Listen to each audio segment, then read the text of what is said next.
Hello friends, स्वागत है आप सबका आपके अपने चैनल वेद एकेडमी में। आज की वीडियो में हम कक्षा 10 सामाजिक विज्ञान के सभी महत्वपूर्ण प्रश्नों की बात करेंगे। देखिए, अध्याय 1 से लेकर अध्याय 5 तक जितने भी महत्वपूर्ण प्रश्न थे उन पर हमने ऑलरेडी वीडियो बना दी है। अगर आपने नहीं देखी है तो इस वीडियो के डिस्क्रिप्शन में आपको लिंक मिल जाएगा, वहाँ जाकर आप वीडियो देख सकते हैं। आज की वीडियो में हम जो रिमेनिंग आपके चैप्टर्स हैं उनके इंपॉर्टेंट क्वेश्चंस देखेंगे। तो आपने हमारा चैनल अभी तक सब्सक्राइब नहीं किया है तो चैनल सब्सक्राइब जरूर कर लें, ताकि जो भी न्यू अपकमिंग वीडियोस हैं उनके नोटिफिकेशंस आप तक सबसे पहले पहुंच सके। देखिए, इस वीडियो में हम 2, 3, 4, 5, 6 जितने भी नंबर के आपके क्वेश्चंस आते हैं वो सारे कवर करेंगे।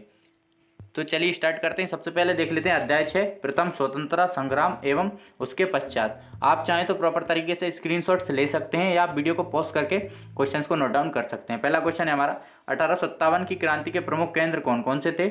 1857 के स्वतंत्रता संग्राम के प्रमुख नेताओं के नाम लिखिए। 1857 के स्वतंत्रता संग्राम का तात्कालिक कारण क्या था? ईस्ट इंडिया कंपनी क्या थी? उग्र राष्ट्रवाद विचारधारा के प्रमुख नेताओं के नाम लिखिए। बहिष्कार का अर्थ लिखिए। लॉर्ड कर्जन ने शासन की कौन कौन सी नीतियां अपनाई लिखिए। कांग्रेस की स्थापना कब और किसने की थी? सहायक संधि व्यवस्था क्या थी, इसको किसने लागू किया था? 1857 के स्वतंत्रता संग्राम के मुख्य कारण लिखिए। देखिए, आप स्क्रीनशॉट्स ले लीजिए इन क्वेश्चंस का, फिर हम आगे बढ़ते हैं। उसके बाद नेक्स्ट है, भारतीय शासकों में असंतोष के क्या कारण थे? भारत में राष्ट्रीय जागृति के विकास में पश्चिम विचारों और शिक्षा ने क्या भूमिका निभाई? सन 1857 ईस्वी की क्रांति के राजनीतिक कारण बताइए। प्रथम स्वतंत्रता संग्राम की असफलता के कोई 4 कारण लिखिए। 1857 ईस्वी की क्रांति के क्या परिणाम हुए, समझाइए। 1857 ईस्वी के संग्राम को प्रथम स्वतंत्रता संग्राम क्यों कहा जाता है, लिखिए। अंग्रेजों की आर्थिक शोषण की नीति ने भारतीय कुटीर उद्योगों को कैसे प्रभावित किया, अपने उत्तर को उदाहरण देकर समझाइए। भारत में बसने वाले यूरोपियों अंग्रेजों ने एल्बर्ट बिल का विरोध क्यों किया? कांग्रेस की स्थापना के क्या उद्देश्य थे, लिखिए। उग्र राष्ट्रवाद के उदय के क्या कारण थे? रानी लक्ष्मीबाई के बारे में टिप्पणी लिखिए। उग्र राष्ट्रवादी आंदोलन का महत्व स्पष्ट कीजिए। आप स्क्रीनशॉट्स ले लीजिए। उसके बाद टिप्पणी लिखिए। नाना साहब, तात्या टोपे, बेगम हजरत महल और रानी लक्ष्मीबाई। नेक्स्ट क्वेश्चन है, ब्रिटिश सरकार द्वारा उठाए गए समाज सुधार के कार्यों से भारतीय क्यों असंतुष्ट हुए? 1857 के स्वतंत्रता संग्राम का भारतीय इतिहास में क्या महत्व है? भारत में राष्ट्रीय जागृति के कारणों का वर्णन कीजिए। उदारवादी दल की कार्यविधि उग्र राष्ट्रवादी दल की कार्यविधि से किस प्रकार भिन्न थी? अब हम आ जाते हैं अध्याय 7, स्वतंत्रता आंदोलन से संबंधित घटनाएं। पहला क्वेश्चन है, खिलाफत और असहयोग आंदोलन के क्या लक्ष्य थे?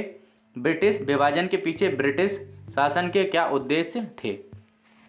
उसके बाद नेक्स्ट क्वेश्चन है हमारा, स्वतंत्रता संग्राम के इतिहास में 1929 के लाहौर अधिवेशन का क्या महत्व है? गांधी जी के आरंभिक आंदोलनों की तुलना में भारत छोड़ो आंदोलन किस प्रकार भिन्न है? जलियांवाला बाग हत्याकांड की घटना को लिखिए। क्रांतिकारी आंदोलनों का भारत की स्वतंत्रता के इतिहास में महत्व स्पष्ट कीजिए। जंगल सत्याग्रह क्या था, या इसको दूसरा भी नाम से आ सकता है आपको क्वेश्चन, दूरिया जंगल संघर्ष। तो सभी ने अवज्ञा आंदोलन का मध्य प्रदेश पर क्या प्रभाव पड़ा? मध्य प्रदेश के राष्ट्रीय चेतना की जागृति हेतु प्रकाशित होने वाले समाचार पत्रों के नाम लिखिए। रोलेक्ट एक्ट क्या था, समझाइए। साइमन कमीशन कब और क्यों भारत भेजा गया था? इसका भारतीयों द्वारा विरोध क्यों किया गया? भंग का राष्ट्रीय आंदोलन पर क्या प्रभाव पड़ा? सभी ने अवज्ञा आंदोलन का क्या अभिप्राय है? इसके कार्यक्रम एवं महत्व पर प्रकाश डालिए। भारत छोड़ो आंदोलन का वर्णन कीजिए, इसका महत्व लिखिए। भारत छोड़ो आंदोलन की असफलता के क्या कारण थे, कोई 5 लिखिए। आज़ाद हिंद फौज का स्वतंत्रता आंदोलन में क्या योगदान था? तो ये क्वेश्चन हैं, आप स्क्रीनशॉट्स ले लीजिए। उसके बाद भारतीय स्वाधीनता अधिनियम क्या है, इसके प्रमुख प्रावधानों को लिखिए। क्रांतिकारियों के बारे में आप क्या जानते हैं? ब्रिटिश शासन के विरुद्ध उन्होंने कौन कौन से तरीके अपनाए? असहयोग आंदोलन में मध्य प्रदेश की जनता ने अपना सहयोग किस प्रकार दिया? झंडा सत्याग्रह किस प्रकार हुआ, वर्णन कीजिए। अब हम आ जाते हैं नेक्स्ट चैप्टर पर। देखिए, जो चैप्टर हटाए गए हैं उनके क्वेश्चन हमने नहीं लिए हैं। अध्याय 9, भारतीय संविधान। तो सबसे पहला क्वेश्चन है, संविधान क्या है? संविधान सभा का परिचय दीजिए। राज्य के नीति निर्देशक तत्वों से क्या आशय है? समाजवादी एवं पंथ निरपेक्षता का आशय समझाइए। संविधान का क्या महत्व है, भारतीय संविधान की विशेषताएं लिखिए। देखिए अध्याय 9 है भारतीय संविधान, तो उसके ये इंपॉर्टेंट क्वेश्चन हैं, आप स्क्रीनशॉट ले लीजिए। उसके बाद संघात्मक व संसदीय शासन व्यवस्था का वर्णन कीजिए। संविधान में वर्णित मौलिक अधिकारों का वर्णन कीजिए। संविधान में नागरिकों के वर्णित मौलिक कर्तव्यों का वर्णन कीजिए। संविधान में वर्णित मौलिक अधिकार एवं मौलिक कर्तव्यों का वर्णन कीजिए। तो ये हमारे क्वेश्चंस हो गए चैप्टर 9 के। अब हम जाते हैं अध्याय 10 यानी कि 10 पर, भारतीय प्रजातंत्र की कार्य प्रणाली। तो पहला क्वेश्चन है, संघात्मक शासन प्रणाली की कोई 5 लक्षण लिखिए या फिर विशेषताएं लिखिए। लोकसभा का गठन किस तरह होता है, स्पष्ट कीजिए। लोकसभा के सदस्य की योग्यताएं लिखिए। लोकसभा अध्यक्ष के कार्य लिखिए। प्रधानमंत्री के कार्य लिखिए। तो ये हमारा अध्याय 10 है, भारतीय प्रजातंत्र की कार्य प्रणाली। तो ये कुछ महत्वपूर्ण प्रश्न है इस चैप्टर के, आप इसका भी स्क्रीनशॉट ले लीजिए। उसके बाद राज्यसभा के कार्य लिखिए। साधारण विधेयक और वित्त विधेयक में क्या अंतर है। राष्ट्रपति की संकटकालीन शक्तियों का वर्णन कीजिए।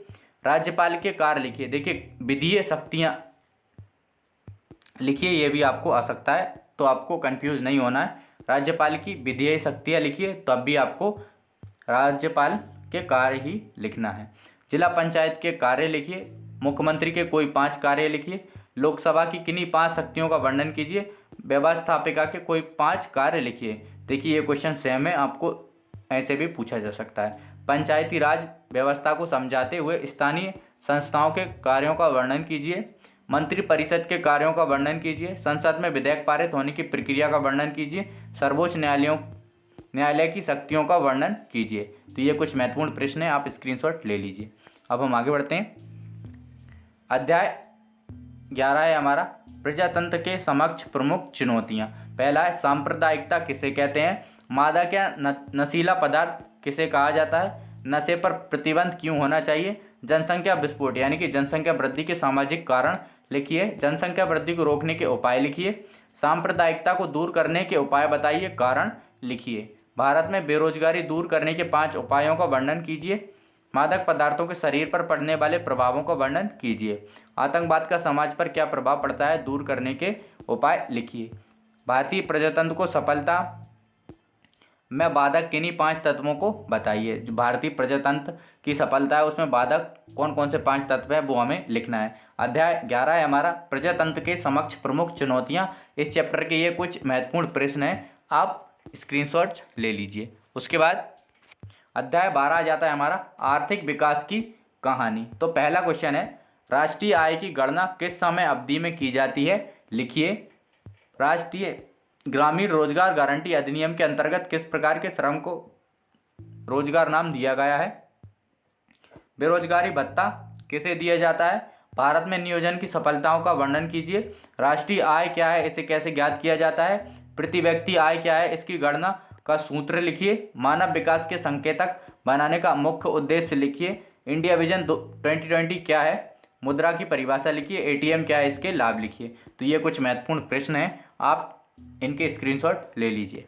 उसके बाद स्व सहायता समूह के गठन के उद्देश्य लिखिए। आर्थिक विकास की प्राचीन एवं नवीन अवधारणा को समझाइए। मुद्रा के प्रमुख कार्यों का वर्णन कीजिए। अब हम आ जाते हैं नेक्स्ट चैप्टर जो हमारा है उपभोक्ता जागरूकता। इसका पहला क्वेश्चन है, उपभोक्ता शोषण से क्या आशय है। उपभोक्ता शोषण के कोई 2 प्रकार बताइए। एकाधिकार क्या है, कालाबाजारी किसे कहते हैं, सूचना का अधिकार क्या है, उत्तराधिकार किसे कहते हैं। तो ये कुछ महत्वपूर्ण प्रश्न हो गए, आप स्क्रीनशॉट ले लीजिए। उसके बाद उपभोक्ता जागरूकता का आशय उदाहरण द्वारा स्पष्ट कीजिए। उपभोक्ता जागरूकता की आवश्यकता एवं महत्व समझाइए। कोई 5 बिंदु आपको लिखना है, कोई 5 महत्व आपको लिखना है।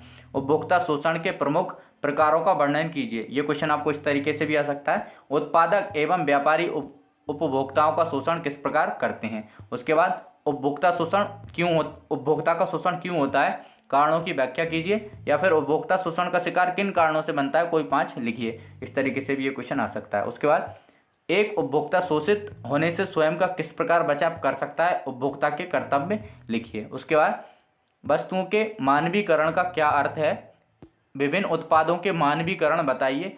एग मार्क क्या है, ISI क्या है। उसके बाद उपभोक्ता को शोषण से बचाने के लिए कोई 5 उपाय आपको लिखना है। उपभोक्ता के अधिकार लिखिए।